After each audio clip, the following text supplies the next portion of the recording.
pulpenmu jatuh nih, kok kamu bisa nggak sadar sih? Pasti lagi dengerin Psiko Bagi Duo ya? Hah? Psiko Bagi Duo? Enggak, aku lagi dengerin RBTK. RBTK? Apa itu RBTK? Yaudah sini yuk nonton. Reformasi birokrasi dan transformasi kelembagaan merupakan bagian yang tidak terpisahkan oleh Kementerian Keuangan. Kementerian Keuangan selaku organisasi pemerintahan berkomitmen untuk selalu melakukan perbaikan seiring dengan perkembangan dinamika politik makronasional dan dampak digital disruption. Reformasi birokrasi Kementerian Keuangan telah melalui perjalanan yang panjang. Hingga tahun 2021, Kementerian Keuangan telah melalui 5 tahap reformasi birokrasi dan transformasi kelembagaan. Dalam merespon percepatan transformasi digital, pimpinan Kementerian Keuangan telah menetapkan Keputusan Menteri Keuangan Nomor 88 Tahun 2022 tentang implementasi inisiatif strategis Kementerian Keuangan. Direktorat Jenderal Kekayaan Negara yang merupakan bagian dari Kementerian Keuangan memiliki kewajiban untuk melaksanakan target capaian inisiatif strategis baik sebagai unit in charge utama maupun unit in charge pendukung. Terdapat 3 inisiatif strategis Direktorat Jenderal Kekayaan Negara sebagai UIC utama. Pertama, penyempurnaan pengelolaan aset negara yang memiliki tujuan sebagai penguatan pengelolaan aset negara untuk mengoptimalkan manfaat ekonomi dan sosial melalui peningkatan PNBP dan cost saving, yang memiliki milestones kajian kebijakan pengelolaan aset di Ibu Kota Negara Lama dengan UIC utama Direktur PKKN, pengembangan SIMAN versi 2 dengan UIC utama Pusintek, Direktur PKKN dan TSI, ekosistem platform aset Indonesia dengan UIC utama Elman, analisis kinerja keuangan atas penambahan PMN pada BUMN memiliki tujuan untuk mewujudkan indikator kinerja keuangan atas penambahan PMN pada BUMN yang memiliki milestones pemahaman proses bisnis penilaian penambahan PMN pada BUMN, sintesis literatur terkini di bidang keuangan terkait penilaian investasi, pengumpulan data nilai PMN dan laporan kinerja keuangan pada BUMN penerima PMN, pengolahan data nilai PMN dan laporan kinerja keuangan pada BUMN penerima PMN, analisis data efektivitas PMN pada BUMN, rekomendasi dari penilaian kinerja keuangan atas penambahan PMN pada BUMN dengan UIC utama Direktur Kekayaan Negara dipisahkan.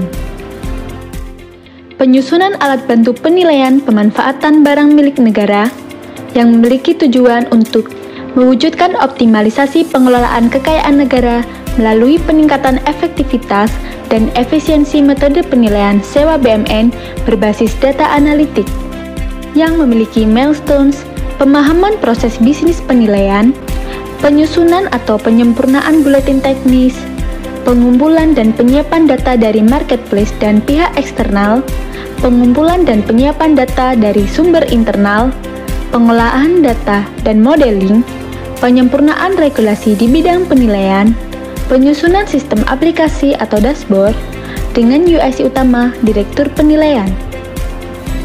Selanjutnya, terdapat 4 inisiatif strategis Direktorat Jenderal Kekayaan Negara sebagai unit in charge pendukung. Pertama, Joint Program Optimalisasi Penerimaan yang memiliki milestones perluasan proses bisnis pengawasan PNBP sumber daya alam dengan UIC utama Direktur PKKN dan TSI. Optimalisasi pengawasan dalam rangka peran Menteri Keuangan sebagai pengelola fiskal dan wakil pemerintah dalam kepemilikan kekayaan negara dipisahkan yang memiliki milestones optimalisasi peran PPA BUN dalam pengawasan BA BUN dengan UIC utama Direktur Kekayaan Negara dipisahkan. Penguatan regional shift ekonomis dalam rangka kesinambungan fiskal berbasis kewilayahan yang memiliki milestones penyiapan dasar hukum dan pembentukan tim implementasi dan kerangka kerja sinergi Kementerian Keuangan kewilayahan dalam rangka penguatan RCI, pembentukan standar kerangka kerja, asistensi, output, analisa, bisnis intelijen, pelaporan, dan strategi komunikasi penguatan RCI berbasis kewilayahan, pelaksanaan rollout standarisasi program penguatan RCI berbasis kewilayahan, dashboard informasi keuangan berbasis kewilayahan dalam rangka penguatan RCI, monitoring dan evaluasi penguatan RCI berbasis kewilayahan, dengan UIC utama Sekretariat Jenderal Kekayaan Negara, Tenaga Pengkaji, Kakanwil, Special Mission Vehicle Kementerian Keuangan, Badan Layanan Umum, dan unit eselon 2 lainnya. Sinergi pemberdayaan UMKM yang memiliki milestones. Terbentuknya squad tim persiapan program sinergi pemberdayaan UMKM Kementerian Keuangan. Penyusunan RKMK tentang sinergi pemberdayaan UMKM antar instansi vertikal Kementerian Keuangan. Pembentukan Sekber program sinergi pemberdayaan UMKM pusat dan wilayah. Terbentuknya peta proses bisnis Kementerian Keuangan dalam mendukung UMKM. Terbentuknya rencana kerja program sinergi pemberdayaan UMKM di lingkungan Kementerian Keuangan. Piloting pelaksanaan program sinergi pemberdayaan UMKM Kementerian Keuangan. Optimalisasi platform pemasaran UMKM binaan Kementerian Keuangan. Single database UMKM sasaran pemberdayaan Kementerian Keuangan. Pelaksanaan monitoring dan evaluasi. Dengan UIC utama Direktur Lelang.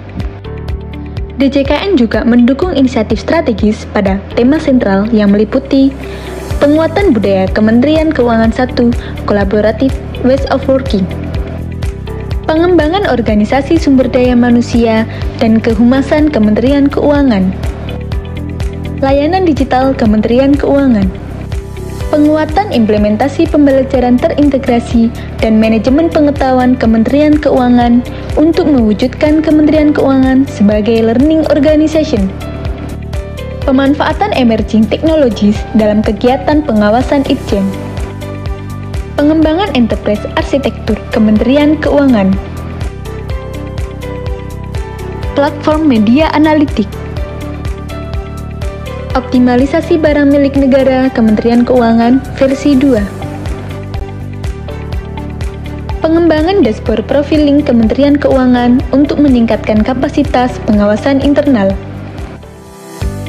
Terdapat juga satu inisiatif strategis Direktorat Jenderal Kekayaan Negara yang tercantum pada Keputusan Menteri Keuangan Nomor 36 Tahun 2014, yaitu penyusunan sistem pelaporan potensi fiskal sumber daya alam yang memiliki milestones, menyusun laporan potensi fiskal sumber daya alam dengan UIC utama Direktur Perumusan Kebijakan Kekayaan Negara, melaksanakan penilaian sumber daya alam secara bertahap dengan UIC utama Direktur Penilaian. Implementasi reformasi birokrasi dan transformasi kelembagaan merupakan suatu urgensi yang tidak hanya cukup dilakukan satu pihak, melainkan membutuhkan sinergi antar pimpinan dan pegawai, guna selaras dengan budaya kerja yang sanggup beradaptasi di tengah perkembangan kondisi dan teknologi terkini.